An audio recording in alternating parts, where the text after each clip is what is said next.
அஸ்ஸலாமு அலைக்கும் வரஹ்மத்துல்லாஹி வபரகாத்துஹு. லா தஹ்சன், கவலை கொள்ளாதீர். எதை குறித்து சகோதரரை கவலை கொள்ள வேண்டாம்? எதிர்காலத்தை குறித்து, நாளையை குறித்து. நாளை என் வாழ்க்கையில் என்ன நடக்கும்? எதை நான் பெறுவேன், இழப்பேன்? யாரிடத்திலே வந்து சேர்வார்கள்? யாரை விட்டு நான் பிரிவேன்?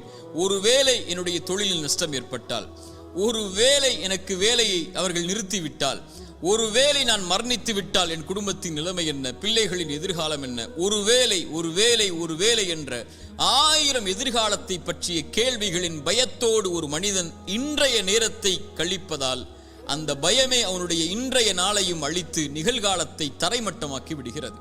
அந்த கவலையிலேயே மூழ்கி எதிர்காலத்தை நோக்கி நகராமல் இருளில் ஒரு மனிதன் தன்னை ஆக்கிக் கொள்கிறான். என் தோழனே, என் சகோதரனே, நாளை என் வாழ்வில் என்ன நடக்கும்? நான் எதை நோக்கி செல்கிறேன்? எதை நான் பெறுவேன் என்ற கல்வி யாரிடத்தில் இருக்கிறது? இறைவன் சொல்லுகிறான், எந்த ஒரு உயிரும் அறியாது அது நாளை எதை செய்யும் என்று. இறைவன் மேலும் சொல்லுகிறான், ஒரு செயலை நாளை நான் செய்வேன் என்று சொல்லாதீர்கள். எதுவரை? இறைவன் நாடினாலே அன்றி என்ற வார்த்தையை சேர்க்காமல் என்ன சொல்ல வருகிறான்? எதிர்காலத்தை பற்றிய எல்லா கல்வியும் இறைவன் ஒருவனிடத்தில் தான் இருக்கிறது. இறைத்தூதர் ஸல்லல்லாஹு அலைஹி வஸல்லம் சொன்னார்கள், இந்த வானங்கள் பூமிகளை இறைவன் படைப்பதற்கு முன்னதாக 50,000 ஆண்டுகளுக்கு முன்னதாகவே மனிதர்களின் விதியை இறைவன் எழுதிவிட்டான். எவ்வளவு நாள் இவன் வாழ்வான், எவ்வளவு நாளில் மரணிப்பான், எதை பெறுவான், எதை இழப்பான், இவனுடைய வாழ்வாதாரம் என்ன, இவனுடைய சொத்து என்ன, இவனுடைய நஷ்டம் என்ன, இவனுடைய உறவு என்ன, இவன் பிரிவது என்ன, எல்லாம் எழுதப்பட்டு விட்டது. வானங்கள் பூமி படைப்பதற்கு 50,000 ஆண்டுகளுக்கு முன்னதாகவே தாயுடைய கருவறையில் அவன் இருக்கும் போதே மீண்டும் அதை உறுதிப்படுத்தினான். இறைத்தூதர் ஸல்லல்லாஹு அலைஹி வஸல்லம் சொன்னார்கள், நல்லா கேட்டுக்கோங்க, உள்ளத்தை தட்டி இந்த ஹதீஸை அந்த உள்ளத்துக்கு சொல்லிக் கொடுங்க. எந்த ஒரு உயிரும் இந்த உலகத்தில் இருந்து மரணிக்காது அதனுடைய வாழ்வாதாரத்தை முழுமையாக்காமல். சுப்ஹானல்லாஹ், மீண்டும் சொல்கிறேன், எந்த ஒரு உயிரும் இந்த உலகத்தில் இருந்து மரணிக்காது அதனுடைய வாழ்வாதாரத்தை முழுமையாக்காமல்.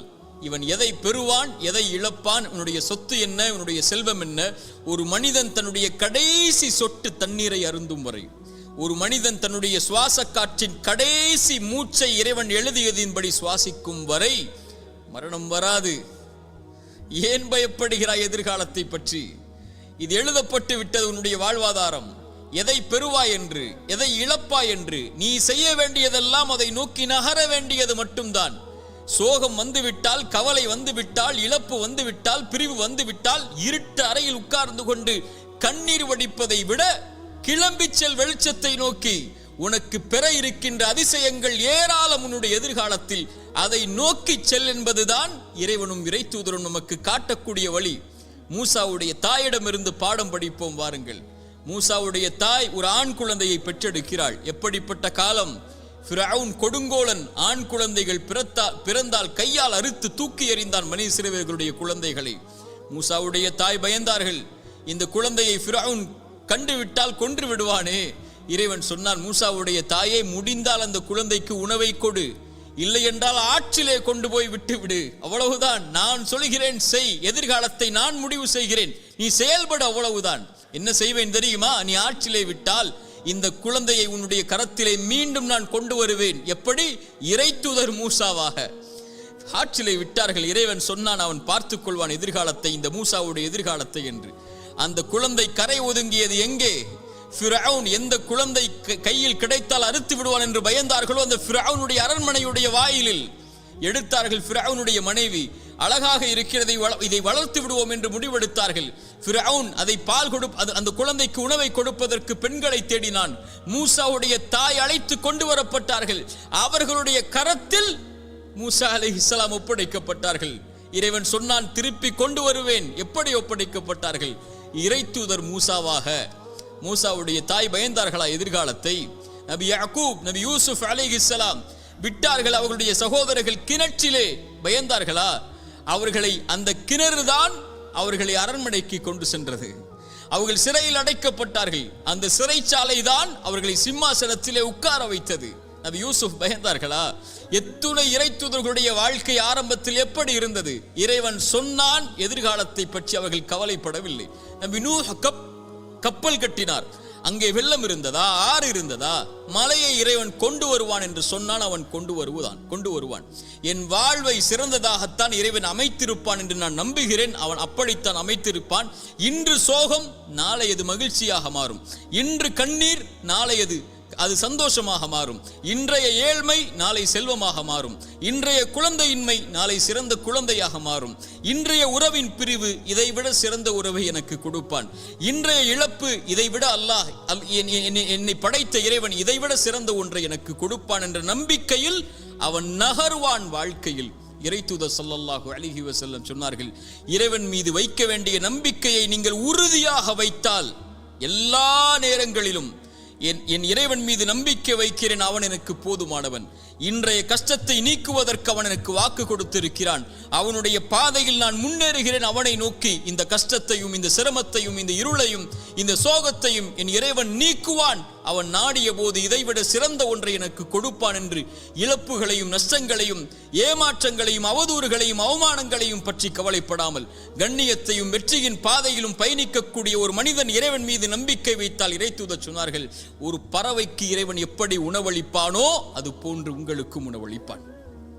அவ்வளவுதான். பறவைக்கு உணவளிக்கக்கூடியவன் உங்களுக்கும் உணவளிப்பான். ஆனால் அந்த பறவை, இறைத்தூதர் சொன்னார்கள், காலையில் வயிறு காலியாக செல்கிறது, மாலை வயிறு நிரம்ப திரும்பி வருகிறது. அது காலையில் பசியாகத்தான் போகிறது. ஏன்? அது கூட்டுக்குள்ளேயே உட்கார்ந்து கொண்டு எனக்கு இறைவன் இந்த கூட்டில் உணவளிப்பான் என்று எதிர்காலத்தை பற்றிய பயத்தோடு உட்கார்ந்து இருக்கவில்லை. கிளம்பி செல்கிறது, இறைவன் உணவளிப்பான் என்று. மாலையில் வயிறு நிரம்ப வருகிறது.